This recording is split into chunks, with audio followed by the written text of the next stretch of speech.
kong bigat ang dala ko. Diyos ko. Ano kayang magandang gawin, no?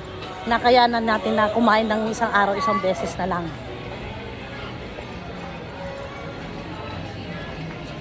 Sumasakit ang ulo ko, guys. Hindi pa ako nakumpisa nagluto, sumasakit ng ulo ko. May dala akong... Kano ba dala ko? 1, 2, 1, 6. 1, 6. Tapos nagbigay pa ng 1,000 yung anak ko. Diyos ko. Ang 1,000 ito lang nabili namin. Yan. Tsaka yan. Diba? Dati 1,000 kaya kong bumili ng ulam hanggang 3-4 na araw. Ngayon guys, kahit anong tipid ko, hanggang 2 days lang talaga. Bakit? Diyos ko, sa Ricardo pa lang, mas mahal pa sa karne. Ang repolyo 50 no isang araw, ngayon 80. Ang patatas no isang araw nag 90 yata, 100, ngayon 120. Sus Mariones. Ang pinakamura lang na nabili ko ngayon kalamansi, 50 isang kilo. Eh alam nga naman kalamansi ilang ulamin natin. Bumili ako ng Ricardo para sa karne at saka sa bangus. Ricardo pa lang at saka mga gulay-gulay 300 na. Bakit? Wala sa 1/4, mga ilang peraso lang, sili-sigan, ilang peraso lang, ganon. Sir, sa likod ka na.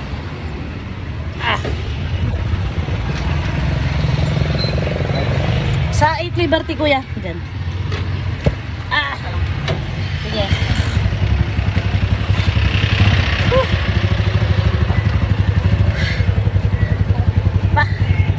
Sabi ko sa mga suki ko, grabe naman yung paninda natin ngayon. Grabe naman ang mga bilhin. Parang ayaw na tayong pakainin.